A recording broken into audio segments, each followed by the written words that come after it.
महाराज जी के बारे में जितना कहा जाए उतना कम है। महाराज जी वास्तव में भगवान के ही अवतार हैं।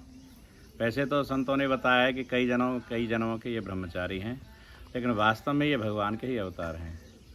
यहाँ मंदिर से जब से मैं जुड़ा हूँ, जीवन में आनंद ही आनंद है। कोई भी किसी भी प्रकार की समस्या नहीं है, और जो भी आता है उसकी सभी मनोकामनाएं पूर्ण होती हैं। यहाँ एक नहीं हजारों मैंने ऐसे उदाहरण देखे हैं।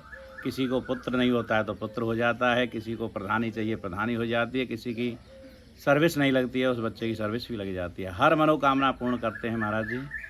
महाराज जी की अनेकों लीलाएं हैं। जैसे हमारी चाची जी एक बार किन्हीं संत जी के पास गुरु दीक्षा लेने जा रही थी, तो हमारे चाचा जी ने मना किया कि हमारे तो महाराज जी ही जन्मजात गुरु हैं और वही भगवान का भजन ही बताते हैं और उसी भजन को करना चाहिए।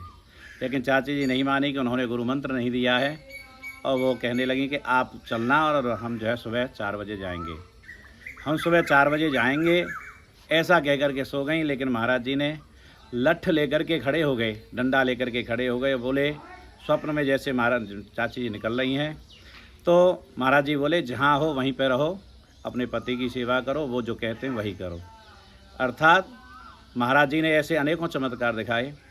यहाँ तक हमारे संबंध से आप विचार करें तो हमारा तो जन्म ही महाराज जी की कृपा से हुआ है। जबकि हमारे पिताजी शादी नहीं करना चाहते थे, गुरु महाराज जी ने ही ज़बरदस्ती शादी कराई, क्योंकि ब्रह्मचारी होना इतना आसान कार्य नहीं है। 16 वर्ष बाद हमारे बड़े भाई का प्रागट्य हुआ, वो महाराज जी के आशीर्वाद से। हम भी जो कुछ भी हैं महाराज जी की कृपा से हैं। एक बार महाराज जी पिताजी बता रहे थे कि मैंने विराट स्वरूप देखा महाराज जी का। अचानक मैंने प्रभु आपकी लीला मुझे दिखाई है, तो पिताजी को महाराज जी ने ऐसा स्वरूप दिखाया कि आकाश में पहुंच गए, जैसे हनुमान जी ने विराट स्वरूप लिया था। कुछ ही क्षण बाद महाराज जी ने छोटा स्वरूप बना लिया, मान के चलो कि एक गिलहरी के बच्चे के समान। कुछ ही क्षणों में पिताजी मोहित हो गए, बोले महाराज जी अपने स्वरूप में ही आ जाओ। तब महाराज जी अपने स्वरूप में आए। तो ऐसी अनेकों घटनाएं जुड़ी हुई हैं महाराज जी के जीवन में, और महाराज जी हमारे लिए साक्षात परम ब्रह्म परमेश्वर हैं। 20 साल से निरंतर यहाँ कीर्तन चल रहा है। यहाँ कोई भी विशेष संचालक नहीं है। जो महंत जी हैं संचालक, वह भी एक महीने के लिए तीर्थ यात्रा आदि चले जाते हैं, लेकिन व्यवस्था स्वतः ही महाराज जी की कृपा से स्वतः ही चलती हैं। न किसी पर कोई पाबंदी है कि कितने घंटे ड्यूटी देनी है, कितने घंटे आना है, कै बजे आना है, कै बजे जाना है।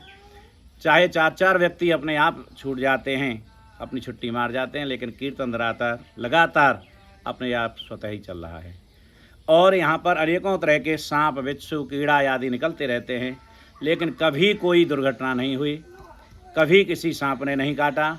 यहाँ तक कि एक हमारे ये सिया कहते हैं, इन्होंने स्वयं ऐसा अनुभव किया है कि 15 मिनट तक नाग मेरे पैरों के नीचे रहा, मैं इधर उधर उछलता कूदता रहा, लेकिन मुझे डसा नहीं। तो ऐसे महाराज जी के अनेकों कृपा हमारे यहाँ बरस रही है। हमारे जीवन से लगी कई घटनाएं हैं। हमारे जीवन में ये विचार था कि महाराज जी किसी भी तरह से हमें एक बार जीवन में आपके दर्शन हो जाएं। तो हम छोटे ही उम्र के थे, मथुरा पढ़ते थे।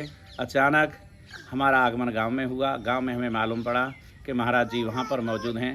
हम रामघाट गए, लेकिन वहाँ महाराज जी के दर्शन नहीं हुए। अलीगढ़ वापस आ गए। पुनः हमने ताऊ जी से प्रार्थना की कि हमें महाराज जी के दर्शन करने हैं। ताऊ जी ने मार्ग बताया कि जाओ डिवाई में जा कर के और सेठ जी के यहाँ दर्शन होंगे। तब महाराज जी ने दर्शन दिया। यानी बुला बुला करके जो भक्त मन में चाहते थे उनको महाराज जी ने स्वयं अंतिम क्षणों तक दर्शन दिए। ये महाराज जी की स्वयं की प्रेरणा है, इसमें हमारा कोई भी प्रयोजन नहीं है। यहाँ तक कि ज्योतिषी ऐसा कहते थे मेरे यहाँ कि बेटा तेरे यहाँ बेटी होगी, बेटा नहीं होगा। लेकिन महाराज जी की कृपा है, मैं शायद चिंतित रहता था इसी विषय में कि महाराज जी की कृपा से 2 बेटा हुए और मेरे यहाँ बेटी नहीं हुई। हालांकि यह दुर्भाग्य भी है, बेटी होनी चाहिए, लेकिन महाराज जी की कृपा से जो कहते थे कि बेटा नहीं होगा, 2 बेटा हुए। ये सब महाराज जी की कृपा है। जो भी हमारे भक्त चाहते हैं उनकी कृपा पाना, निरंतर यहाँ कीर्तन करके महाराज जी की जैसी सेवा बन सकती है। धन की यहाँ कोई आवश्यकता नहीं है, धन तो अपार वर्षा हो रहा है। जब मंदिर निर्माण हो रहा था तो एक भक्त महाराज जी के पर्ची बनवा लाए कि बम्बई में जाकर के पर्ची काटूंगा। महाराज जी ने जैसे ही सुना कि ये पर्ची काटने ले जा रहे हैं, बोले दिखाओ मुझे पर्ची दिखाओ। पर्ची फाड़ दी, फेंक दी और बोला कि मंदिर तो आकाश से उड़ेगा, आकाश से उतरेगा। और आज मंदिर का विकास स्वतः ही हो रहा है। कोई ऐसा कहने वाला नहीं है कि मैंने यहाँ मंदिर में 10-20 लाख रुपए दिए या 1 लाख दिए, और करोड़ों रुपए यहाँ लग चुके हैं। निरंतर विकास चल रहा है, निरंतर मंदिर हमारा उन्नति की ओर है। ये महाराज जी की विशेष कृपा है। धन्यवाद।